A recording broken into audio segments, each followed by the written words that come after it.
All right, Bimang. Today is Tuesday. It is December 20th. Welcome to the Dog Walk presented by Barstool Sports. As always, I'm joined by Chief. Chief, how are you today? The last show before Christmas, the last show before New Year's, the last show before 2023. Let's go out with a bang. Let's go. Well, that's a little... What? It's a little insensitive given the topic. I suppose. Yeah. Yeah, we're talking Titanic. We're talking on the heels of yesterday's draft, where our guy Dana selected biggest blunders ever and went with the Titanic, and we're going to get into whether or not it even was a blunder. Maybe somebody did it on purpose. Obvious. Really? There's tinfoil with this? Oh, yeah. No shit. Oh, yeah. I learned a lot. I'm excited for this because... This is one of those ones where it's like, I'm going to say it out loud and be like, I don't know if I fully believe this. I don't know if people realize that. Sometimes we talk about things and I'll give this like the side of the conspiracy. It doesn't mean I believe it. It's just this is what people say, and these are their arguments. And this one is like, that's a lot of coincidences going on there, but I don't know if I believe that is what was actually happening. Did art get in the way of facts here? Like, I feel like Titanic is so sensationalized because of fucking Jack Dawson. Oh, totally. And Rose. Yeah. It was like the boat sank, but who gives a shit? Let's find the heart of the ocean and these two kids who are banging in the back of Model Ts in the bowels there. Yeah, dude. Yeah. Great fucking movie. Awesome movie. Awesome movie. It's got, shout out our girl Celine Dion. I feel like that news kind of flew under the radar too. She's got like an uncurable neurological disease. I thought she's had that for a while. I found it was in the headlines like a couple of weeks ago. Really? Maybe she just gave a quote about it, but that was news to me. Celine Dion, so 16, so she's... damn, that's sad. Yeah, so underrated. I mean, great song. She has a ton of bangers. I remember my sister got married. She had the last wedding right before the shutdown. Like her wedding was March 14th, 2020. And then like by the 17th, the whole world was shut down. So we had the wedding. I remember her asking me like, what kind of song should be on our list for the end of the wedding? We have the one family song that we've always talked about, but I'm like, end of the night, people want to be like in circles, singing, vibes high. Celine delivers on that. She's got a ton of those songs. I have a friend who they went to Trader Todd's, local Chicago karaoke bar. Right down the street. Yeah. A girl in a Wisconsin sweatshirt sang "It's All Coming Back to Me Now." Celine Dion song. You got to have some serious balls to go for one of those or a Whitney song. Yes, and it's one of those songs, if you can fucking absolutely dominate on karaoke, like that's like you will fucking have every dude in that bar like begging for you. I kind of feel like if you nail that song, someone should hand you a record contract as you're getting off stage. You will have a record contract, and you will just have every guy being engagement rings. Yes, exactly. Like, I'm not kidding you. Like, my friend came home and like he had he had a twinkle in his eye that I've never seen before. Yeah. He's like, dude, this girl in the Wisconsin sweatshirt, she's saying Celine, "It's all coming back to me now." Like, it was unbelievable. Maybe that was a little hat tip to Jack Dawson too. Maybe Chippewa Falls. Yeah, Chippewa Falls. Yeah. But R.I.P. Fabrizio. But we could, that's what I mean, bro. We're like not even getting into the real people here. We're like fucking 3 minutes in. So and that's one of the names that is key to this story that we're going to talk about today is mentioned in the movie, but like in passing. So John Jacob Astor. Remember they were like, "Oh, that's Mr. Astor." Oh yeah, I do. Yeah. I do. Is that the guy who's looking at the painting? Yeah, he's like one of the rich. He was one of the richest men in the world, and he was on that the Titanic that day. So, all right, let's hop in. Shall we? Yeah, let's do it. All right. So the Titanic. It is, everybody knows. Everybody knows the story. Everybody knows the movie, like we said, and it has been sensationalized. But it was like a real tragedy, and it did have this larger than life, like headline making kind of, and there was actually two of them. There was the Olympic and the Titanic. They were sister ships, and the Olympic had some issues too. And there is like, oh my God, what an unbelievable tragedy that this once in a lifetime type of ship doesn't even make it through its first voyage across the Atlantic. It hits this iceberg, tragically kills 1,500 people, and everybody knows the story. Well, there's not enough lifeboats. There's this, there's that. But there is this element of the story where people they theorize that this was a financially motivated, politically motivated move by maybe the most powerful man in the world at that time to get rid of his biggest rivals on one particular policy. So we've talked about it before, the creation of the Federal Reserve. There's a great book about how that came to be.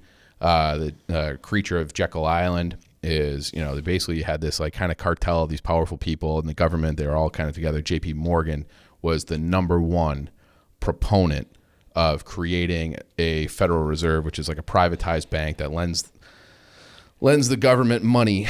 And the idea is that you shouldn't be able to have depressions and runs on banks and this and that because the Federal Reserve is really in control of all that.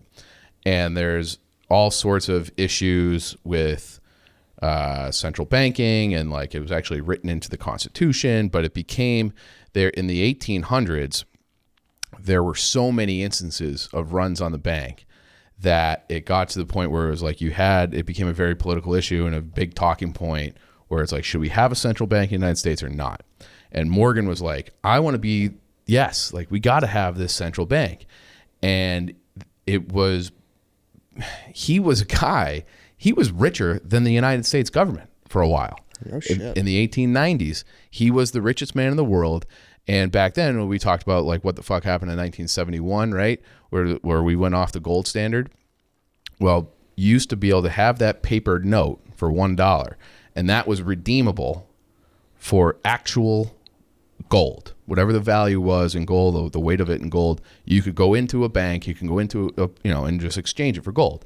And most people did money in dollars. Okay, so they're just it's worth this in gold, but we never actually see the gold. But people who did importing and exporting use it all the time. And so they would need to have a ability to be hey, I'm doing business in New York and in London. And if I'm going to do business and you're going to pay me in dollars, well, then before I go back to London, I need to exchange my dollars at a central bank or a bank for gold, get on a ship and head across. And when I land in London, I say, here's this fucking sack of gold bricks, whatever. And they'll give me British pounds, and you just continue on with your day. But that was the standard, and that's how you knew your money had value. It got to the point, I want to say it was in 1893, Grover Cleveland was a president. The United States government was out of money. They were going to be insolvent. They had printed too much money. There were these different runs on the banks, and there was one investor in particular who had all these gold bonds with the United States to the tune of $10 million, which was a lot back then. And the United States government, by law, had to have at least $100 million of gold in reserves at all times. They were below that threshold. They were down to $40 million. And one investor in New York, and J.P. Morgan had people everywhere because he would do he would bail these companies out or invest, and it's hey, I'll give you money, but in exchange, you have to put one of my people on your board of directors. And back then there was no SEC. So the only way to really know what was going on with different companies and stock, publicly traded companies, was to have people on the board. So Morgan had people fucking everywhere. And so he knew that one investor in New York was holding this note that was going to come due, that the United States government was going to have to pay him $10 million in gold, and they didn't have it. They only had 9. So that created this run on banks all over the place. So people were hey, I'm going to get my money out for gold now, because I know the paper money is not going to be worth shit. I better get cash in for gold. And that's how the United States got all the way down. Their gold reserves dwindled to $40 million in gold. So Morgan basically does this deal where he's I'll give you $60 million to get you back up to that threshold, and we'll attach my name to it, which was worth more than actually the $60 million. And that kind of stabilized the whole market. So he had saved the government. But that led him, and was one of the factors that was he became a proponent. If I'm doing this anyways, I want to have a central bank, and I want to kind of have, the banking people, the professional bankers, be essentially in charge of it. And it was a lot of pushback because it's against, laws in the Constitution, and they just couldn't get it done. And you had these 3 people, very wealthy people in the United States, who were the main opponents of a central bank. They were John Jacob Astor, who we talked about, who was in that movie, mentioned in the movie. Ben Guggenheim. I feel like that's like a museum or a musical theater, but it's it's Guggenheim. The Guggenheim. Everyone's heard of the Guggenheim, but he was like a big deal. And then this other guy named Strauss. And they were like the big rivals of JP Morgan, at least in that elite class of, hey, we don't fucking want a central bank. And they were against the creation of the Federal Reserve, the central bank, and they were all over in London. And they were all going to sail over from Southampton in England to New York. And JP Morgan was as well. And JP Morgan, like I said, he had people everywhere. He owned a company that owned the White Star Line, which owned the Titanic. So he was supposed to be on. At the last minute, JP Morgan goes, I'm sick. I'm not getting on that boat. And they're like, you're sick? I'm sick. Can't go. I don't feel like, I'm just going to stay in bed. Next day, he's out with his mistress shopping for tapestries, going around London, traveling around Europe. Never gets on the boat. One of the reasons that is speculated as to why he didn't get on the boat is he knew the boat was fatally flawed. So if you think about that scene in the Titanic, right? Like when they're about to take off, they're docked, and it's like the great music in the beginning. It's like, oh my God, they're waving to the people on shore. And then they go down underneath, and you see all the people shoveling coal, right? They had, think about all the coal power it would take to do this like big coal-powered engine to get you all the way across the Atlantic. Apparently, there was a 3-story tall room that was just all coal. And you would get it, shovel it, put it in. In Belfast, where the ship was built, right, in Northern Ireland, inside the Titanic, there's plenty of evidence, and this is in the Smithsonian Magazine talking about it 100 years later, whatever. This guy Maloney says that there was a massive coal fire inside the ship of the Titanic. And there are pictures where you can look at the hull from the outside and see this weird kind of black streak, which I never knew. And I never knew there was a coal fire like a mere weeks before, or days before, that left this noticeable burn, long streak on the front edge of, you pulling it up? Yeah. Of the hull. And then back then, most ships, and I don't know, it was the standard to have what's, quote, a single hull boat. Now you have a double hull. So you have like a hull inside of a hull. Yeah. Okay. That's like the base, the bottom of the ship.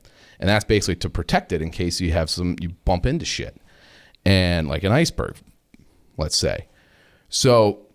Just an example. Yeah, just an example. So the Titanic, before you're going to make your big voyage, you typically go through a 2 to 3 week long inspection where they check fucking everything.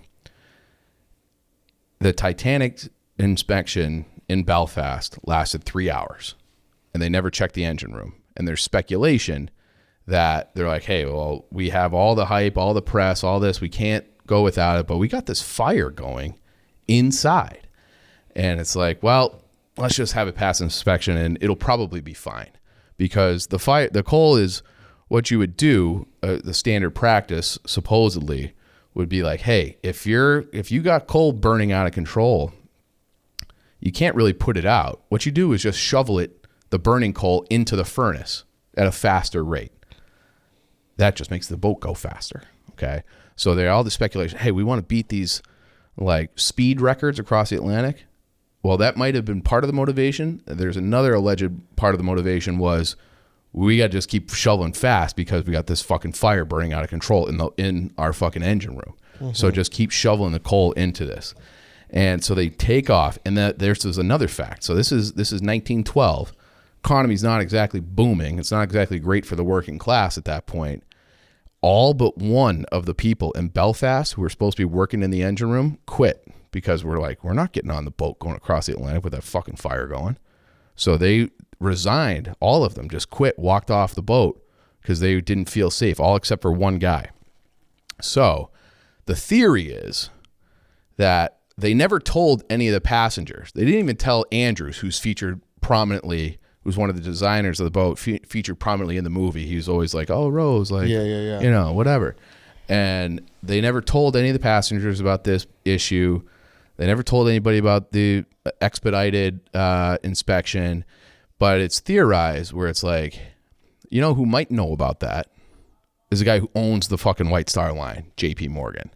And he's saying like, I don't feel comfortable getting on there, but you guys go on ahead, all these people that I hate and are my big opponents on this Federal Reserve Act. Why don't you guys go ahead and get on the boat? And then the boat is actually going to be going so fast and so far out of control that you're not going to be able to turn it in time to avoid the iceberg. And then what do you know? The iceberg hits that spot where the metal had been weakened by the fire that has the burn, and there it goes. And that was all she wrote. It was the iceberg hits, punctures the hole, and they just couldn't get it under control because the water came flooding in too fast. Because Andrews, who apparently at the time, by witness accounts, says even though he saw the damage initially, was like, that's not going to sink our boat. But it did, because the metal had been weakened to the point that the damage was actually much worse than he realized upon impact. And within 2 hours, the boat's in the ocean. They don't, then everybody knows the rest of the story. The lifeboats take off, not fully full. Okay, no, sorry. So now this is proven, or it's not proven that the JP Morgan guy knew. It's not proven that he knew. But it's proven that the fire happened and that's... There's plenty of evidence. There's testimony. There's like, I remember the main guy's name was Maloney, but it's not spelled. It was Molony. So not like the typical way that I would spell the Irish way. But that guy was like an inspector. And again, like for whatever, look it up on your own. But this was the articles that I found about were in the Smithsonian Magazine. I kind of trust the Smithsonian. Like that's one of those names where I'm like, probably. And so they they have these kind of quotes from that guy Maloney being like, yeah, there's a fucking fire inside the boat. Yeah. And that might have been the reason for the boat going even faster. It might have been the reason for the like that black streak, because it had been, people had seen that picture before throughout history and been like, the fuck is that streak in the metal? And they're like, it's a reflection. And people are like, okay. But then it's like, there was nothing for it to be a reflection in that spot. Like there was not like, so then it was like, well, what was it? And then it kind of lines up with where they would store the coal and where this supposed coal fire was happening inside the boat. And then you hit an iceberg and your boat is compromised before you take off. And it's like the guy who actually owns the line, who theoretically, he didn't give a fuck if it really sank or not, because he had all the insurance on it. Like the boat was fully so he wouldn't be like, oh my God, I lost all the money from investing in the White Star Line in this boat. But like you would think that people would, like, even if they're not telling everybody, it probably gets run up the ladder to JP Morgan, where he has to make, like, we better take this all the way to the top to make sure that he makes the decision. And he made the decision, let the boat go, but I'm not going on it. And then he's just gallivanting across Europe while the boat is descending into the bottom of the ocean. So that's the theory, is that he knew. Maybe like I haven't seen anything that said like he started the fire or had somebody start the fire to like kill those people on board, but it's theorized that that's pretty convenient that his biggest opponents on that Federal Reserve Act in the elite class were those three guys, and they all died on the boat, all of them. So none of them made it to a lifeboat there, because women and children go first, and upper class women and children weren't filling up the boats, and then there weren't enough lifeboats, and the boat went down a lot faster than anybody thought, like as everybody saw in the movie. Bro, but those guys, you would think those guys would get a boat. They didn't. They died on board. Nowadays, those guys are getting on. No, those guys helicopter out of here nowadays. Yeah. Fuck yeah. Okay. You're right. So, you're right. Yeah. You're right. So, but that's, you're those. very right. And it was like, that was and it was a women and children thing, where that was, hey, like you're a 70-year-old guy. You got dick and balls, so you better start swimming, bud. Like yeah. So, and that's just the way it was. You had to be a snake like that guy Cal, stuffing $100 bills in people's breast pocket in order to get your place on a boat. Damn, bro. Yeah. So that's the theory. So did he do it on purpose?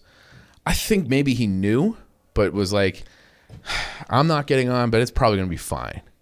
And it's like, I'd rather we'll fix it in New York kind of thing. Yeah. It's like, it's going to be 5 days. It'll probably be fine. Yeah. But then it was just going too fast, too out of control. Whole of the ship was compromised, and they didn't have enough lifeboats and things on it. But it's plausible to me that he at least knew that part of the boat was compromised. Yeah. But didn't think it would be bad enough to sink it. Yeah. There was just and then it was just like for him, whoop, happy coincidence that those 3 guys are dead. The next year, maybe Federal Reserve Act passes because it doesn't have like the opposition, and Woodrow Wilson signs it into law. And like Woodrow Wilson gives the quote. I'll have to pull up the quote, but his quote was like, "This is the worst thing anyone's ever done to the country." Oh no shit. Yeah. Could have been an intuition thing too, man. Could have been. I mean, and it's one of those things where it's like you probably don't become like one of the richest people who ever lived without having great intuition. Yeah. But it's also likely that like, hey, we've been hyping this thing to the moon, this boat to the moon, the Titanic, and it's got all the headlines. It's the most prestigious thing, the unsinkable ship. Yeah. Headlines on both continents. And do we really want to delay it? Yeah. Let's not delay it. Wow. All right then. Chief? Yeah. Titanic. The Titanic. Man, it's crazy. It's only like 100 years ago. It's like it was 1912. So yeah, it's crazy how fucking dwarfed it is by like these cruise ships nowadays. Oh yeah. Like those ships are so much bigger. Like those are unsinkable ships. Yeah. Those have pools on top of them. Like water in them. Slides. Some full court basketball. Yeah. You ever been on a cruise? Yeah, I have. I've never done it. Yeah. Good time? So I went on my first cruise with a bunch of college friends like a couple years ago, actually. Okay. And cruises get a lot of shit, right? People think they're trashy, whatever.